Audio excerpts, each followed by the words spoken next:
मुगलिया साम्राज्य का सामना, शिवाजी की कहानी। बीजापुर से मुगलों तक का सफर।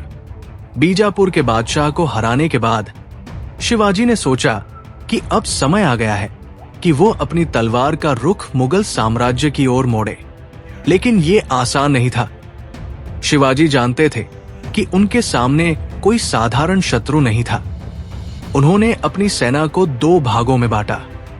पैदल सेना की कमान मोरपंत को सौंपी और घुड़सवार सेना का नेतृत्व नेताजी पालकर को दिया। आदेश स्पष्ट था, मुगल साम्राज्य की नींव हिला दो, हमारे राज्य के लिए मार्ग साफ करो। नेताजी ने औरंगाबाद तक लूटपाट की और विजयी होकर पूना लौट आए। जब यह खबर औरंगजेब तक पहुंची तो उसका क्रोध चरम पर था। उसने तुरंत शायस्ता खां को आदेश दिया कि वो एक विशाल सेना के साथ शिवाजी का सफाया कर दे और उसके राज्य को नष्ट कर दे। चाकन किले का संघर्ष। शायस्ता खां अपनी भारी भरकम सेना के साथ पूना पहुंचा और चाकन के किले पर आक्रमण कर दिया। किले के अध्यक्ष फिरंगा निर्मला ने अपने साथी योद्धाओं के साथ वीरता से लड़ाई की। शायस्ता खां ने 55 दिनों तक किले को घेरे रखा। अंततः जब दीवारें तोपों के गोलों से टूटने लगी तो मराठा योद्धा अपने प्राणों की परवाह किए बिना दुश्मन पर टूट पड़े। सूर्यास्त तक मुगलों को एक पग भी आगे नहीं बढ़ने दिया। लेकिन जब मराठों को लगा कि किले को बचाना अब असंभव है तो उन्होंने वीरता के साथ किला खाली कर दिया।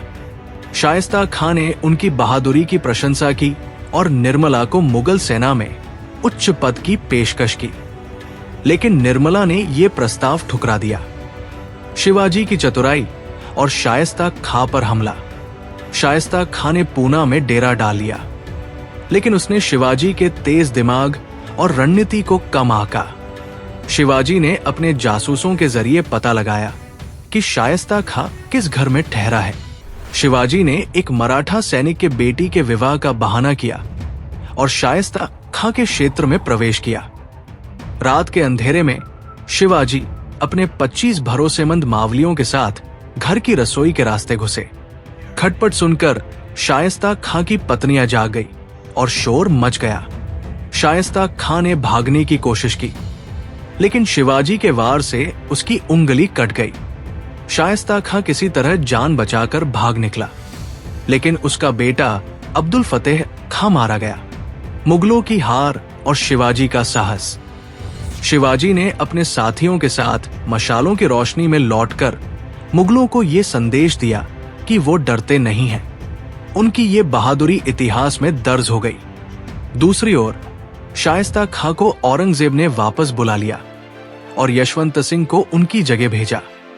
सूरत पर चढ़ाई और नया अध्याय। शिवाजी ने महसूस किया कि उन्हें अपनी सेना के लिए धन की आवश्यकता है। जनवरी 1664 में उन्होंने सूरत पर हमला किया। 6 दिनों तक सूरत को लूटने के बाद वो रायगढ़ लौटे। यहां उन्हें अपने पिता शाहजी की मृत्यु का समाचार मिला। उन्होंने पितृकार्य पूरा करने के बाद अपने राज्य का प्रबंधन किया और खुद को राजा घोषित किया। ट्विस्ट और सस्पेंस का नया अध्याय। शिवाजी को तब एक अजीब सूचना मिली। उनके खेमे में किसी ने गुप्तचरों को यह खबर दी कि मुगल सेना उनके खिलाफ बड़ी साजिश रच रही है। यह सुनकर शिवाजी ने अपने खेमे में गद्दार को खोजने का फैसला किया।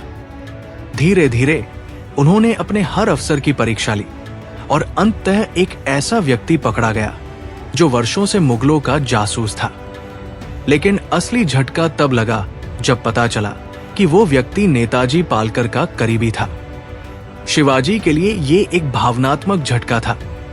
उन्होंने नेताजी को बुलाया और उसे अपने निश्चल हृदय की सफाई देने का अवसर दिया। नेताजी ने शिवाजी को वचन दिया कि वो गद्दारी की सजा खुद अपने हाथों से देगा। नए सिरे से संघर्ष। शिवाजी ने अपने राज्य की रक्षा के लिए नई योजनाएं बनाई। उन्होंने अपने अफसरों से कहा, हमारी सबसे बड़ी शक्ति हमारी एकता है। यदि हम एक दूसरे पर विश्वास करना छोड़ देंगे तो हमारी हार निश्चित है। ये कहते हुए शिवाजी ने अफसरों और सैनिकों में नया जोश भर दिया।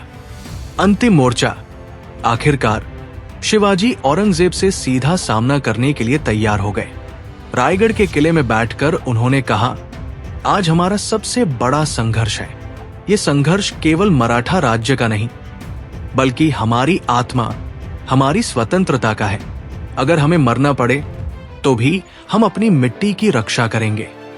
औरंगजेब ने अपनी विशाल सेना के साथ किले को घेर लिया, लेकिन शिवाजी और उनके सैनिकों ने हर बार नई रणनीति से मुगलों को चकमा दिया।